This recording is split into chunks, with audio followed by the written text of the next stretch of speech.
Kingdom Hearts 358 over 2 days, Final Mix, a Kingdom Hearts 2 complete overhaul that seeks to remake the entirety of Days within Kingdom Hearts 2. So I talked about this project last year. It's been developed by mainly one person, Shinobi, a pretty ambitious undertaking to remake an entire Kingdom Hearts game inside of another Kingdom Hearts game. This is Kingdom Hearts 2, though it is heavily modified to present a PS2 remake of Days, arguably one of the most requested Kingdom Hearts remakes. And I think this is exactly how most people would envision a Days remake, to be remade on that old Kingdom Hearts engine. Well, this is essentially it. Though, because this is a Kingdom Hearts 2 mod, it means that everything needs to work within the confines of the Kingdom Hearts 2 framework. For example, it's not like you can just redevelop the entire panel system of Days within Kingdom Hearts 2. You sort of have to be smart about it, and we'll talk about how that's kind of been implemented here for this overhaul. Now, it's important to know that this project is still in its very early stages of development, with the current build being an alpha version. The current version that I got access to is version 0.033. Right now, the overhaul is playable with all of the missions up to day 26, your first visit to Agrabah. And it's really impressive how everything flows. Like, the missions have been recreated down to a T. They play out the exact same way with the exact same encounters. But because it's heavily work in progress, there are a lot of issues right now, like whatever's happening to the dark side here. Dude is becoming one with the clock tower. The Scarlet Tango is having an insane guard mechanic, reflecting basically all of my attacks. The Yellow Operas can randomly hit you out of nowhere. Or party member AI going a little bit fruity. Still, I appreciate the work that's being done here. This is really impressive, as we've seen quite a few different Kingdom Hearts 2 overhauls, though not to the degree of remaking an entire Kingdom Hearts game with totally different scenarios. Because this is dubbed Final Mix, Shinobi is planning on adding some brand new content into the game, like new scenarios or new boss fights. There's also the new Realm of Darkness system. For when you RTC, you have to explore the Realm of Darkness in order to find the portal on the other side to return back to the world that never was. This can contain incredibly strong Heartless and provides even further exploration, with additional portals scattered throughout to lead you further into the depths of the Realm of Darkness. It's a pretty cool system. If you want an in-depth breakdown of what this project is going to include, then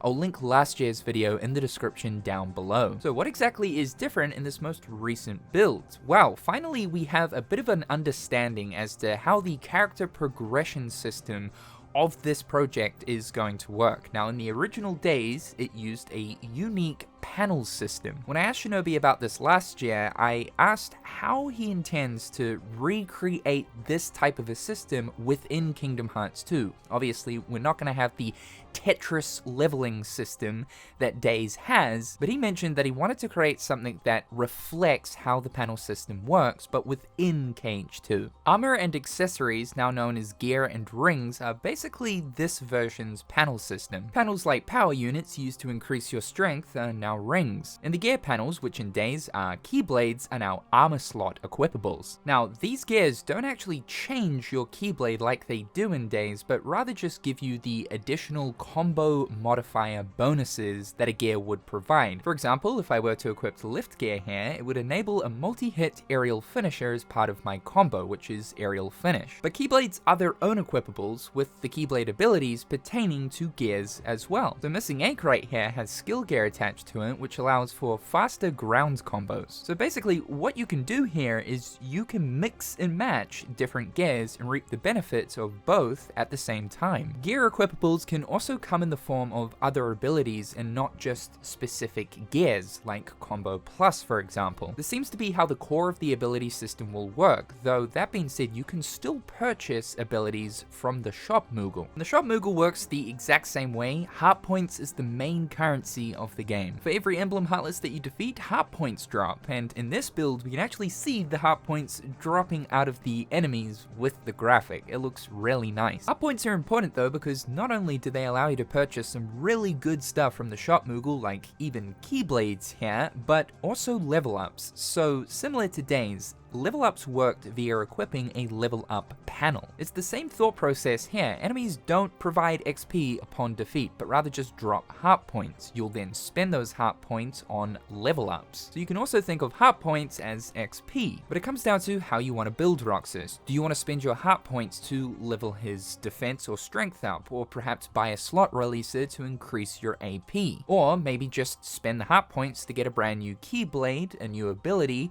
or other various items that are available. And there's a lot of brand new items and pieces of equipment here. For instance, we've got the haste ring, which will allow us to perform a reversal as part of our dodge if timed right. The chakram ring that'll raise magic and increase fire-based damage. The flight ring, which grants a whole bunch of bonuses, but also allows us to glide. Or the blindfold, which will greatly increase the difficulty of the game. I really like the Days spin on the existing Kingdom Hearts 2 framework. I can see how this does, to a degree, reflect the panel system from Days. The progression is very reminiscent. And something that I quite like about the DS Kingdom Hearts games, Recoded or Days, is that they provide more freedom and more choice over how you build your characters, and I can see that here with this overhaul. However, in order to provide that build freedom that both Days and Recoded does, it means that there needs to be more than the usual amount of armor and accessory slots, which if possible, I'm assuming is the plan in order to provide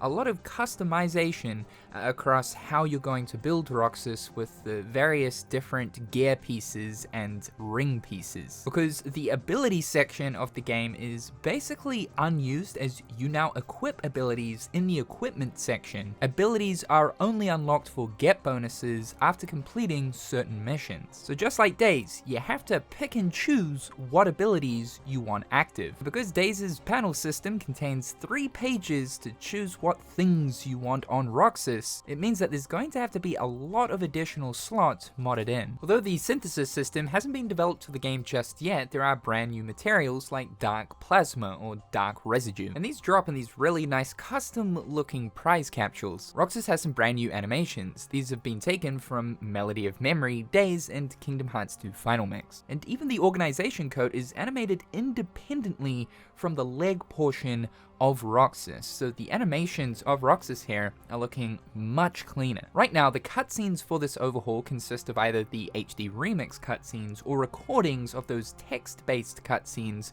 from Days. Now, I was told by Shinobi last year that they actually plan on remaking a lot of the cutscenes aside from the HD Remix versions in-engine for this overhaul. So for all of those text-based ones, they will be proper cutscenes, and we can see an example here of the very first one. Yeah, this is all happening in-engine, all animated. Pretty impressive stuff. I've seen some smaller examples of custom cutscene work for Kingdom Hearts 2 mods in the past, and although, yeah, there's some like jankiness when it comes to some of the animations going on here, it's really impressive to see. This is apparently something that Shinobi plans on doing for all of those text-based cutscenes that appear throughout Days. Parts of the UI have been cleaned up, including the command menu, which is looking a little bit more sleeker now. This is still very much a work in progress, but Jiminy's journal is now known as Roxas's diary, where you can read up on all of the recorded experiences of Roxas from his time in Organization 13 from throughout the various days. I also noticed that you can now check your mission objective by pausing the game and selecting help. You'll also notice that the mission progress bar is down the bottom, though this doesn't actually work in real time. It'll just indicate if you've completed the main portion of the mission and if you're currently working on the optional section. Something else that's quite neat is Shinobi's working on adding in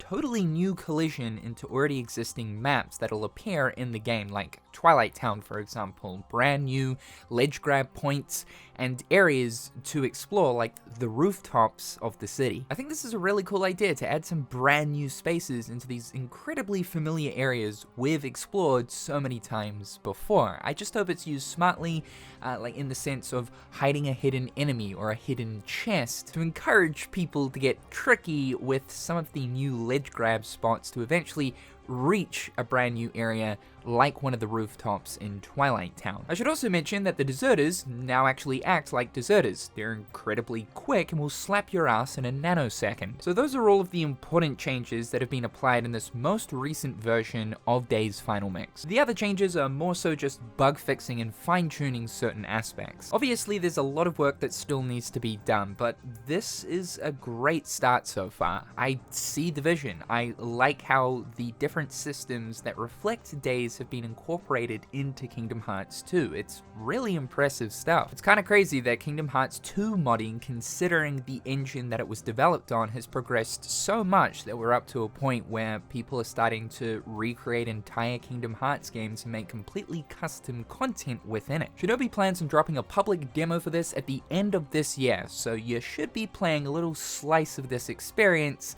come the end of 2025. While I can't talk specifics, there is something else that Shinobi is planning that is as exciting as this project right here that should be unveiled sometime this US summer. If you want to keep up with all things going on with Shinobi's modding and Days Final Mix, I'll leave their YouTube channel in the description down below. Thank you guys so much for tuning into today's video. Be sure to slap that like button ultra hard, subscribe to the channel if you haven't already. As always, a big thank you to my wonderful patrons. I hope all of you guys are having a fantastic day, and we'll talk again real soon.